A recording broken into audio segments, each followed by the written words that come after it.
Хельга с детства привыкла к роскоши. Она родилась в очень богатой семье. Когда ей наступило 18 лет, ее отец выдал ее замуж за своего обеспеченного друга. Он хотел, чтобы его дочь всегда жила в достатке.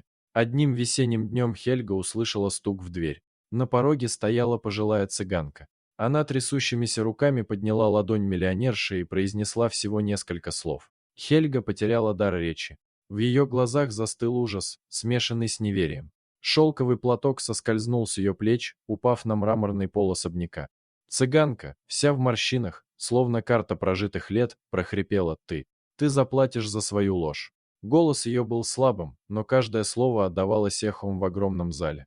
Миллионерша, привыкшая к власти и восхищению, вдруг почувствовала себя маленькой и беззащитной. Тайны, тщательно скрываемые за фасадом роскоши, начали выплывать наружу. Сердце бешено колотилось, а в голове проносились обрывки воспоминаний, словно кадры старого фильма. В этот момент она поняла, что прошлое вернулось, чтобы потребовать свой долг. Хельга попыталась собраться с духом. «Что за глупости? О чем ты говоришь, старая?» Прозвучал ее голос, дрожащий вопреки ее желанию. Она попыталась сохранить маску презрения, но страх разъедал ее изнутри. Цыганка медленно приблизилась, ее темные глаза горели, как угли. «Ты знаешь, о чем я говорю. Ты украла не только деньги, но и жизнь. Жизнь невинного ребенка». Лицо миллионерши исказилось от боли. Она отступила назад, словно пытаясь убежать от призраков прошлого. Воспоминания хлынули потоком: темная ночь, отчаяние и роковой выбор, который изменил все. «Никто не должен был узнать», – прошептала она, и ее голос сорвался.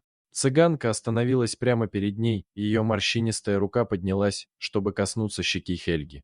«Расплата пришла», – прошептала цыганка, и в этот момент в глазах миллионерши погас свет.